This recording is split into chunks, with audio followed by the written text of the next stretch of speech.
আসসালামু আলাইকুম। হাবলু প্রোগ্রামারে আপনাকে স্বাগতম।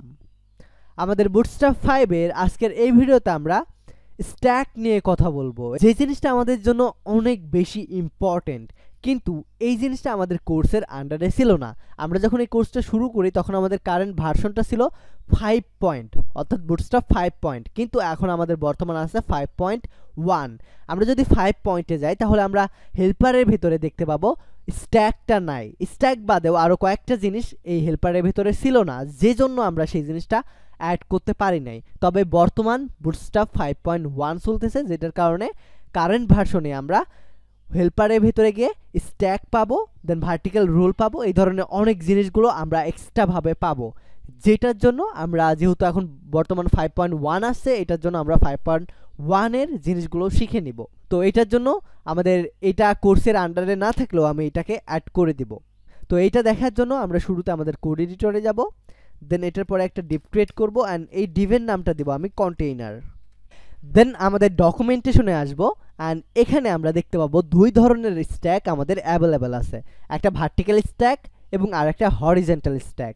তো ভার্টিক্যাল স্ট্যাকটা ব্যবহার করার জন্য আমাদের শুরুতে ভি স্ট্যাক এই কথাটা উল্লেখ করতে হবে, দেন আমাদের গ্যাপ এই ক্লাসটা ব্যবহার করতে হবে। গ্যাপ ক্লাসটা কিন্তু আমরা অনেক আগে ইউটিলিটি ক্লাসের ভেতরে ব্যবহার করেছি। দেন এটার পরে আমাদের হরিজন্টাল স্ট্যাকও আমরা করতে পারবো। এটা ভার্টিক্যাল স্ট্যাক, অর্থাৎ নিচের দিকে একটা করে লাইন হবে, আর হরিজন্টাল স্ট্যাক হলে পাশাপাশি একটা করে লাইন হবে, অ্যান্ড গ্যাপ ইউজ করলে এই যে মাঝখানে একটা করে গ্যাপ সৃষ্টি হবে। তো আমরা এই ভার্টিক্যাল অ্যান্ড হরিজন্টাল স্ট্যাক কিভাবে ব্যবহার করে এই জিনিসটা দেখবো। এটা দেখার জন্য আমি একটা ডিভ ক্রিয়েট করব। এই ডিভের ভেতরে আমি একটা ক্লাস তৈরি করব, অ্যান্ড শুরুতে আমি ভার্টিক্যাল স্ট্যাক তৈরি করব। এটার জন্য ভি, দেন আমাদের স্ট্যাক ইউজ করতে হবে। দেন এটার পরে আমি আগে গ্যাপ 3 এই ক্লাসটা ব্যবহার করব না, আমি জাস্ট আগে ভি স্ট্যাকটা ব্যবহার করব। দেন এইটার আন্ডারে আমি 3টা ডিভ ক্রিয়েট করব, অ্যান্ড এখানে আমি কোনো ক্লাস তৈরি করব না আপাতত। অ্যান্ড এখানে গিয়ে আমি একটা ক্লাস তৈরি করব, ক্লাসের ব্যাকগ্রাউন্ড কালার দেব BG-লাইট, দেন বর্ডার, অ্যান্ড এই জায়গায় দিয়ে দেব items 1। দেন এই সেম জিনিসটা দুইবার কপি করব, অ্যান্ড এই জায়গায় লিখব 2, আর নিচেরটাতে লিখব 3। দেন এখন আমি এটার আউটপুটটা জানার জন্য আমাদের কোড এডিটরে যাব।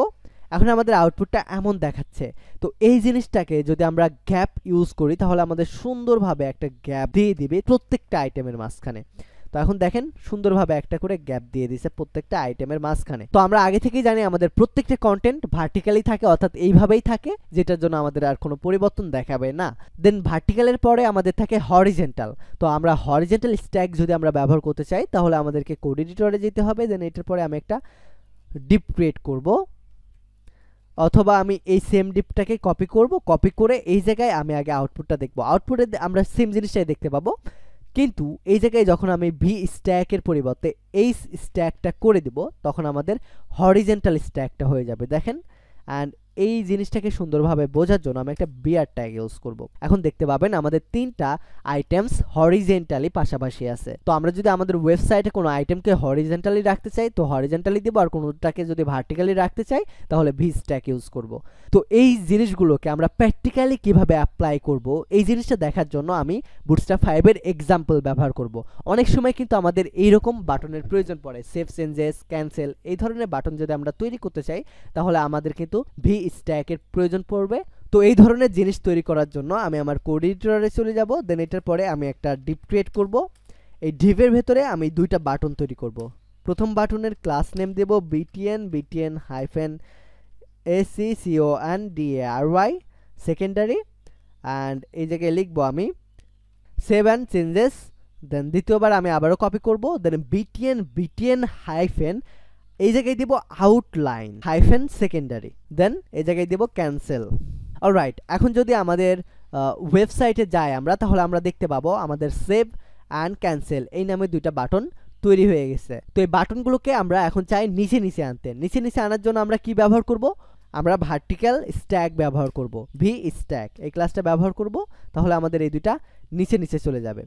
দেন এটার পরে দেখেন আমাদের এই সেভ চেঞ্জেস অ্যান্ড ক্যান্সেলের ভেতরে আমাদের কিন্তু কোনো গ্যাপ নাই, মানে এই 2টার মাঝামাঝি কোনো গ্যাপ নাই। এই গ্যাপটা তৈরি করার জন্য আমি আমাদের শুরুর ডিপে দিব গ্যাপ -2, তাহলে আমাদের 2টার মাঝখানে সুন্দর একটা গ্যাপ তৈরি হবে। তো দেখেন এখন সুন্দরভাবে আমাদের কিন্তু এমন টাইপের একটা বাটন তৈরি হয়ে গেছে। আমরা যদি এমন একটা কম্পোনেন্ট তৈরি করতে চাই, শুরুতে আমাদের একটা ইনপুট নিতে হবে, দেন একটা বাটন নিতে হবে, দেন একটা ভার্টিক্যাল রোল তৈরি করতে হবে, দেন আমাদের আর একটা বাটন তৈরি করতে হবে। সো এই জিনিসটা কিন্তু আমরা অনেক ইজিলি করতে পারবো, যেহেতু আমরা বুটস্ট্র্যাপ 5 এর এই ধরনের অনেক জিনিসই শিখে ফেলেছি। যেহেতু আমরা প্রত্যেকটা জিনিসকে পাশাপাশি আনতে চাচ্ছি, যেমন দেখেন ইনপুট ট্যাগের পাশে বাটন, তারপরে ভার্টিক্যাল রোল, তারপরে আবার বাটন, প্রত্যেকটা জিনিস কিন্তু আমাদের পাশাপাশি আছে। তো পাশাপাশি আনার জন্য আমরা কি করব, হরিজন্টাল স্ট্যাক তৈরি করব। এটার জন্য এইজ স্ট্যাক, দেন এটার পরে আমি প্রত্যেকটাতে গ্যাপ সৃষ্টি করব 2 করে, এটাও করলাম। দেন এটার ভিতরে আমি শুরুতে একটা ইনপুট ট্যাগ লিখব, অ্যান্ড ইনপুট ট্যাগের ভিতরে আমি একটা ক্লাস তৈরি করব।